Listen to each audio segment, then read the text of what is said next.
ऐका, असं खचून जाऊ नका. अहो काय एक निवडणूक हारली म्हणून काय झालं? राजा राजा असतोय. तुमच्या मनातला नगरसेवक मी आहे. इथला आलेला प्रत्येक जण, माझा मायबाप, माझी माऊली, माझी भाऊ बहीण, प्रत्येक जण नगरसेवक आहे. अहो ती मतं खाऊन गेलेत नुसती पैशाच्या जोरावर. त्यांनी पैसे देऊन मतं विकत घेतलेत. पण मला पडलेली मतं सच्ची मतं आहेत. तिथल्या प्रत्येकाला माहिती आहे की मी काय वार्डात कामं केलेत ते. ही परवाची आलेली आहेत. असा इतिहास पुसता येत नसतोय, लक्षात ठेवा. तुम्ही माझे मायबाप आहे, माझ्या पाठीशी उभा राहा. मला जी काय मतं पडलेत त्या सगळ्यांचा मी आदर करतो. अहो तुम्हीच आहे माझं सगळं. इथनं एकदा घरातनं बाहेर पडलं की जनता माझं घर आहे बघा. मी फक्त राहायला घरात आहे.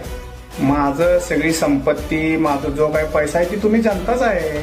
निवडणुकीत जे काय तुम्ही प्रेम दिलं त्याबद्दल मी भरपूर आभारी आहे. असंच प्रेम करत राहा. पुढच्या निवडणुकीसाठी परत तयारी करूया. आणि इथला कार्यकर्त्याला मी शब्द देतो, आज मी तुमच्या पाठीशी आहे.